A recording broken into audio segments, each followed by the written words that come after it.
Salut les amis, j'espère que vous allez bien. J'ai décidé de vous faire une vidéo, ça fait un moment que je voulais la faire, pour vous présenter les jeux de cartes. Alors, je ne vais pas présenter chaque jeu séparément, mais juste je voulais vous parler des différents types de jeux qui existent. Comment vous pouvez commencer à utiliser des jeux, etc. Parce que les cartes c'est pour tout le monde, hein, c'est pas que pour les médiums, ou c'est pas que, de toute façon on part du principe que tout le monde est médium et a de l'intuition. Après on le développe ou pas, ça c'est autre chose. Du coup, je vais essayer de ne pas faire une vidéo très longue et d'être très claire. Le premier conseil que je peux vous donner si vous voulez acheter un jeu de cartes et vous lancer dans l'aventure, c'est déjà de regarder des vidéos sur YouTube ou TikTok ou Instagram ou peu importe le réseau que vous choisissez. Mais moi je sais que j'ai passé beaucoup de temps à regarder des reviews, donc des gens qui font les ouvertures de jeux, qui présentent les cartes, etc. Et comme ça déjà vous pouvez voir les cartes, vous pouvez voir si vous sentez que vous pourriez vous y connecter ou pas. Et ça peut déjà être un bon point. Ensuite, vous pouvez aussi aller dans les magasins ésotériques après, ou les magasins type Cultura. Je sais que chez Cultura, ils en vendent maintenant. Et en plus, il y en a en modèle d'expo, donc vous pouvez manipuler les cartes.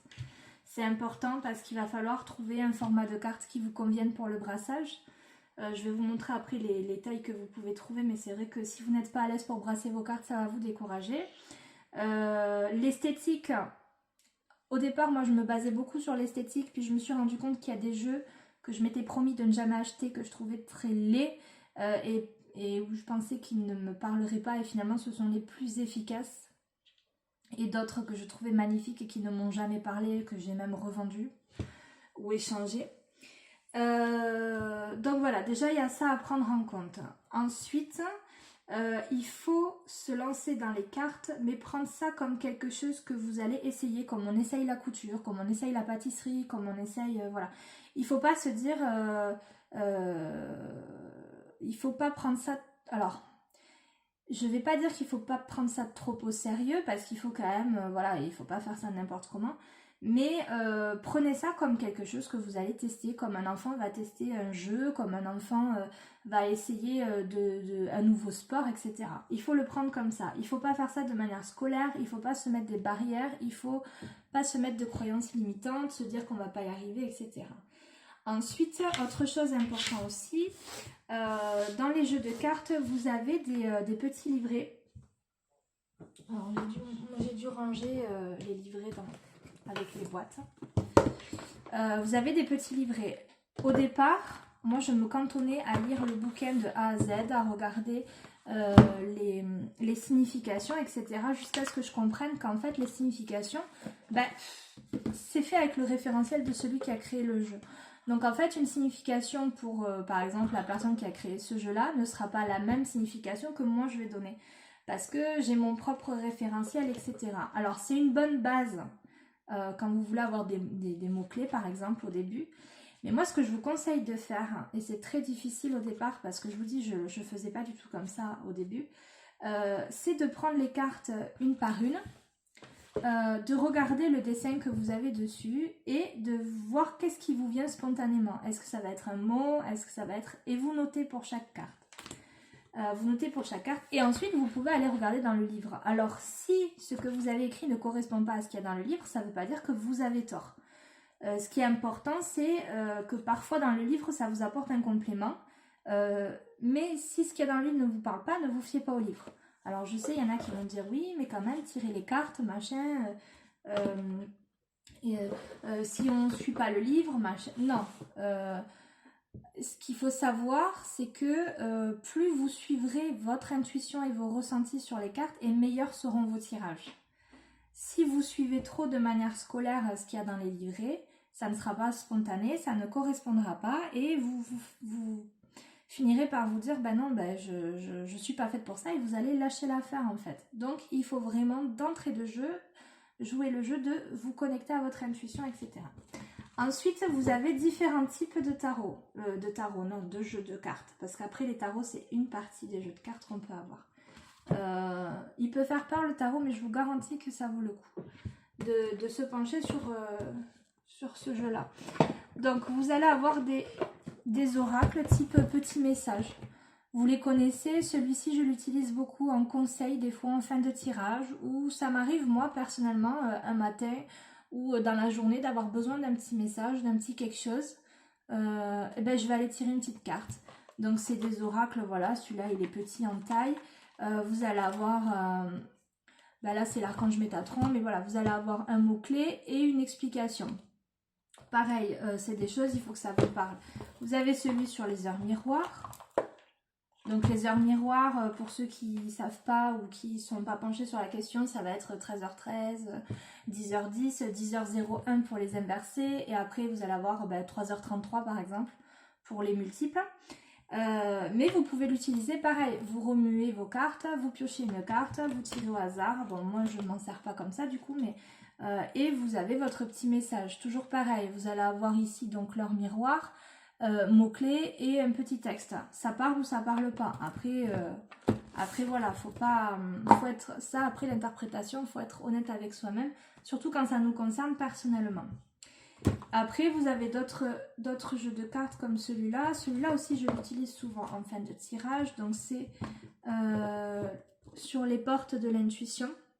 Il y a aussi les portes de l'âme, je crois. Je ne l'ai pas encore acheté parce que je commence à avoir un sacré panel et voilà, mais j'avoue que je serais bien tentée de l'acheter. Donc pareil, vous avez une photo, vous avez le mot-clé en haut, le petit texte en bas, et voilà. Donc ça peut être pour un conseil, ça peut être, voilà, vous avez besoin de vous repimper en termes d'énergie, vous voulez avoir une carte, voilà, vous pouvez faire la visualisation avec les cartes aussi, ou alors vous pouvez avoir besoin, voilà, vous savez que vous avez une semaine difficile qui arrive, vous avez besoin d'un soutien, vous tirez une carte, le message vous parle, vous le mettez à un endroit, je sais pas, à côté de votre cafetière pour l'avoir tous les matins, etc. Et vous allez voir que ça fonctionne.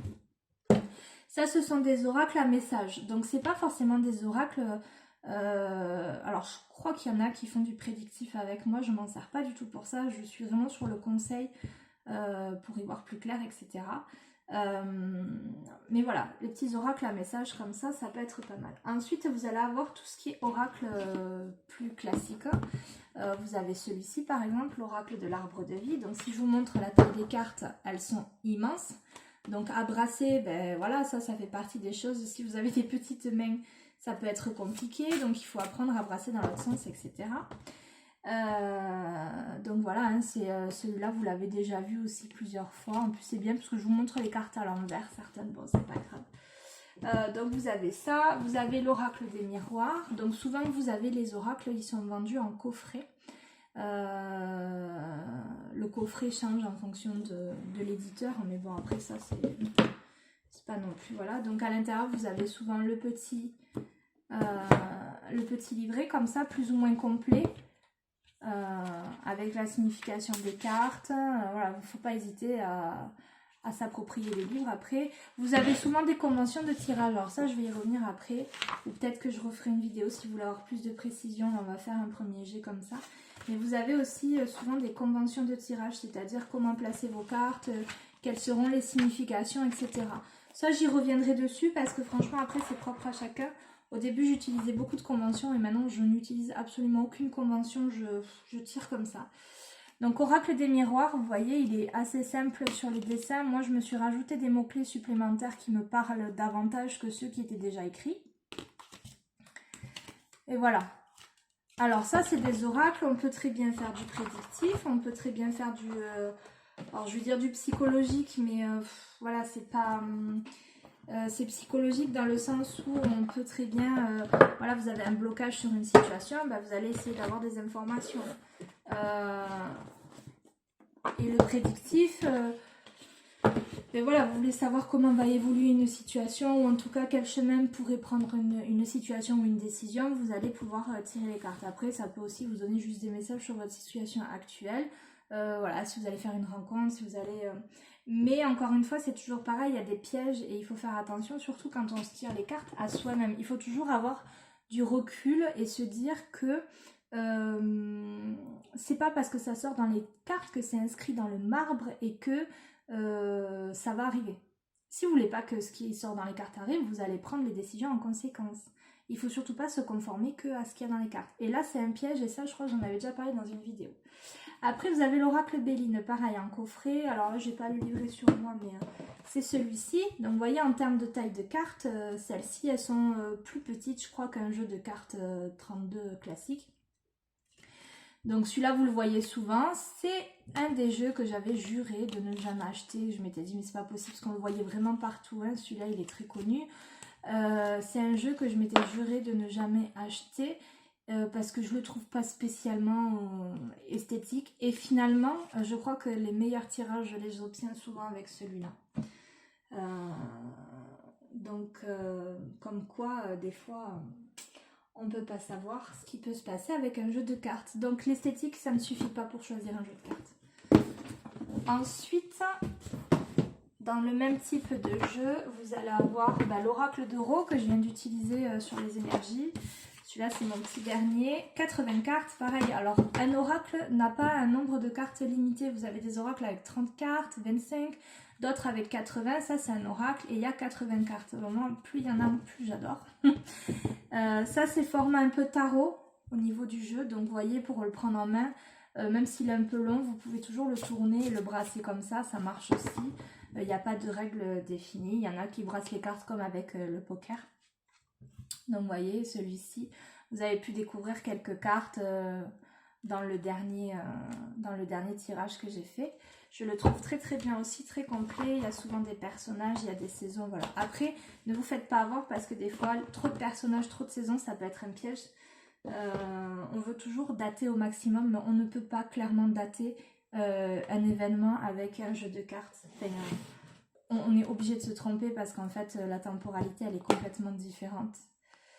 Vous avez l'oracle du sixième sens aussi. Celui-là, je l'aime énormément, mais par contre, niveau qualité, il s'est très très vite abîmé. Pareil, format un peu tarot. Ouais, format un peu tarot. Voilà, donc la prise en main, elle est plutôt sympa. Pareil, vous pouvez tourner dans l'autre sens si vous voulez. Et après, voilà, l'esthétique, ça va dépendre de son créateur. Vous pouvez avoir des dessins à l'aquarelle, vous pouvez avoir... pour les gens qui ne savent pas dessiner, il y en a qui ont fait des collages d'images, etc. Donc ça, c'est propre à chacun. Tous ces oracles que je vous ai présentés, il y en a encore énormément, il y en a encore plein d'autres. C'est des oracles où on peut faire beaucoup de choses avec. Après, vous allez avoir des oracles qui sont un peu plus ciblés.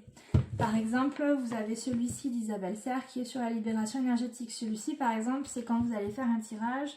Alors, vous pouvez demander un conseil, vous pouvez demander... Et en fait, celui-ci, ce qu'il y a de bien, c'est qu'il travaille sur les blessures, sur tout ce qui est énergétique, les capacités, etc. Et blessures de l'âme, transgénérationnelles, enfin voilà, il est très complet sur tout ça. Donc quand on a des blocages, quand on cherche des solutions, ça peut être bien. Mais vous pouvez très bien faire ça aussi avec un des autres oracles qui est complet. Donc quand on débute, c'est peut-être bien de prendre quelque chose qui fait un peu tout, plutôt que de se spécialiser dans un domaine. Moi je sais que après c'est beaucoup à l'interprétation. Vous avez celui-ci, chakra du cœur, qui du coup, comme son nom l'indique, parle de sentimental. Voilà, mais j'ai plus de mal finalement. Moi, quand c'est trop précis sur le domaine, j'ai plus de mal à interpréter. Je vais mieux interpréter, parce que là, du coup, il y a toujours un mot-clé, puis en bas, il y a souvent, pour essayer de faire de la datation, justement, le 15 du mois prochain, là, il y a écrit par exemple. En fait, moi, c'est des choses qui me bloquent finalement. Je trouve qu'il y a trop de précision et on ne peut pas laisser parler correctement notre intuition. Mais voilà, pour ceux qui ont envie d'avoir que sur le sentimental, vous pouvez choisir. Ça, c'est une autre partie des oracles qu'on peut trouver. Ensuite, vous avez les Lenormand. Alors là, il y a écrit tarot, ce n'est pas un tarot du tout. Ça, c'est un Lenormand. Ça doit être un des seuls jeux que je n'arrive absolument pas à tirer. Je n'arrive pas à me l'approprier. Enfin, j'ai essayé. Mais voilà, ça ne me parle pas. J'ai essayé d'en trouver d'autres avec une autre esthétique, parce que du coup, vous pouvez en trouver d'autres avec une autre esthétique, d'autres couleurs. Enfin voilà, je me suis dit peut-être que ça vient de ça, puis en fait, pas du tout. Donc les Lenormand, c'est encore j'allais dire une race d'oracles, mais des oracles différents. Ça vient de Mademoiselle Lenormand, qui était notamment la voyante de Napoléon. Voilà, pour la petite histoire. Donc du coup, voilà, vous avez les Lenormand. Et ensuite, vous avez mes petits chouchous, le tarot. Alors le tarot, je vous dis, il peut faire très peur. Mais après, voilà. Le tarot, par contre, lui, il est beaucoup plus... Alors, ça va paraître paradoxal de dire ça, vu que j'ai dit que moi, il y avait plus trop de détails, enfin, trop de précision. Des fois, c'était pas bon, ça a bloqué l'intuition. Le tarot, lui, il est toujours structuré de la même manière. Vous avez 22 arcanes majeurs et vous avez 56 mineurs. Donc, ça reprend finalement, si on se base sur le tarot de Marseille, ça reprend les jeux de tarot avec lesquels on joue au tarot. Et si je me souviens bien, chaque famille, donc denier, voilà, j'allais dire la correspondance avec les jeux de 32, denier, on a denier, coupe, bâton et épée. Et en fait, ça correspond au trèfle, carreau, cœur et pique dans les jeux de cartes classiques. Il y a une grosse correspondance là-dessus. Moi, j'ai commencé à tirer les cartes avec un simple jeu de 32. Pour le coup, il a fallu apprendre quand même les significations. Mais après, si vous connaissez un peu la base de la famille et le chiffre, vous arrivez à vous repérer. Bah, dans le tarot, du coup, c'est un peu pareil. Il y a plusieurs tarots. Vous allez avoir le tarot de Marseille classique. Alors, bien évidemment, je n'ai pas pris... je n'utilise que les arcanes majeures du tarot de Marseille parce que les mineurs sont très abstraites. Mais vous avez le Rider-Waite. Et le Rider-Waite, en fait, les mineurs, elles sont illustrées. Vous voyez, ici, vous avez... le 7 de bâton qui représente la victoire. Ici, vous avez un roi d'épée, par exemple. Celui-là, vous avez dû le voir de jeu parce que je l'aime beaucoup. Sa particularité, c'est qu'il reprend les arcanes majeures du tarot de Marseille et les mineurs du Rider-Waite-Smith, ou Rider-Waite. Et le Rider-Waite, la particularité par rapport au Marseille, c'est que les mineurs sont illustrés. Par contre, voilà, le tarot, il faut le potasser un petit peu, connaître un petit peu... la base, connaître un petit peu et bon ben il y a 78 cartes donc ça peut faire peur. Mais par contre il est archi complet. Vous pouvez faire du psychologique, vous pouvez faire développement perso, il y en a qui diront que c'est du psychologique, enfin mettez les noms que vous voulez dessus. Vous pouvez faire du prédictif, du divinatoire, vous pouvez connaître la personnalité d'une personne. Alors pareil avec des oracles, hein, vous pouvez le faire aussi. Mais c'est vrai que moi j'attache... j'ai un lien particulier avec le tarot. Après ça c'est propre à moi, ça vous parlera peut-être pas. Voilà, du coup vous avez différents modèles. Là ici j'en ai encore un autre parce que du coup j'ai plein de tarots. Cette vidéo va être immense, mais j'espère qu'elle vous plaira. Oh regardez celle-là comme elle est magnifique. Oui, il faut savoir que moi je voue un culte aux têtes de mort, c'est très glauque. Mais... voilà, donc là vous avez un autre tarot d'un autre créateur qui a respecté hein, plus ou moins les... mais du coup les images ne sont pas les mêmes. Et ce qu'il y a de bien à avoir différents jeux, c'est que du coup, en fonction de l'image, ça va vous parler différemment. Même si la signification de base reste la même, vous allez avoir un ressenti différent. Et c'est ce ressenti qu'il faut écouter. C'est très important. Ah, vous avez des oracles. Pour revenir sur un oracle vite fait, parce que celui-là, je l'ai acheté. Vous avez la triade.